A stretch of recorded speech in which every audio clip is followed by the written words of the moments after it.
eggs were actually preserved for the future.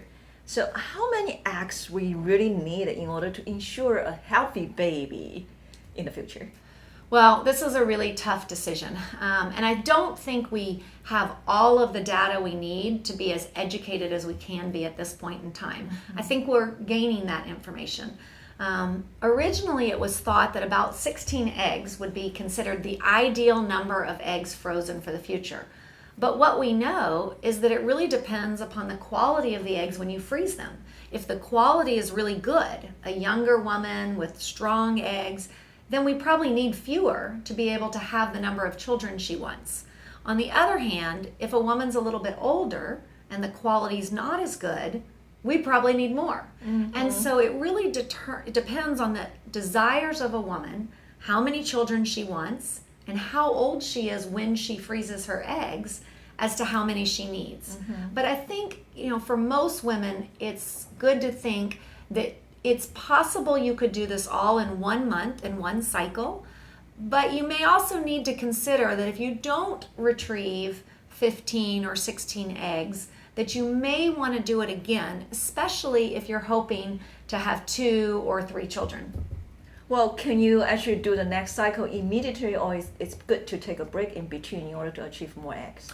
You end up needing about a 2 to 3 week break at a minimum. But more than that is not necessarily better. That no studies have shown it's better to wait longer. And if you wait too long, then you become older. And so then it's not as good because the eggs are older. So I usually will encourage women to think about doing it maybe in the same 6-month period, or even in the same year period if because of work they can only take a certain amount of time off.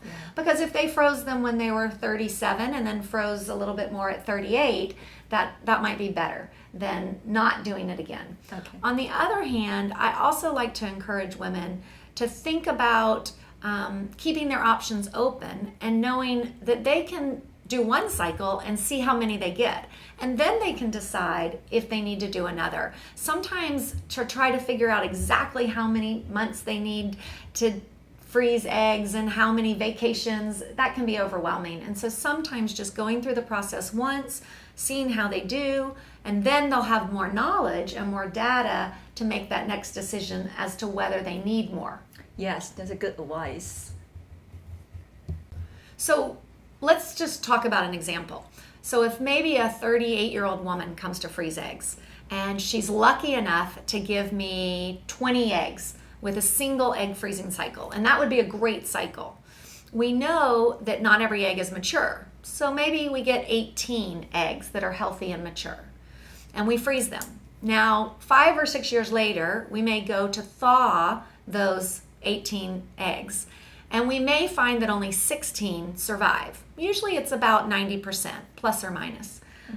So now we've got 16 eggs, and then we fertilize them with sperm. Well, not every sperm is good, and not every egg actually turns out to be healthy. So usually we get about an 80% fertilization. Again, there's a range there. So now we might get somewhere around 12 embryos. Of those 12 embryos, those are in the early stages, and not every embryo is going to be healthy. So typically, most really good laboratories, about 50% to 60% of the day 1 embryos will make it to the blastocyst stage. So now we have, which is day 5. Yes, so now we have 6 embryos, and those each could be transferred and could be a beautiful, healthy baby. If that 38-year-old woman decided she wanted to biopsy them, now even though she's maybe 42 now, because she was 38 at the time, the chance that those embryos would be normal is about 50%. So the other 50% would not be healthy enough to even make a baby. And so from that standpoint, we're now down to 3 good embryos. Healthy embryos. Healthy, chromosomally normal embryos.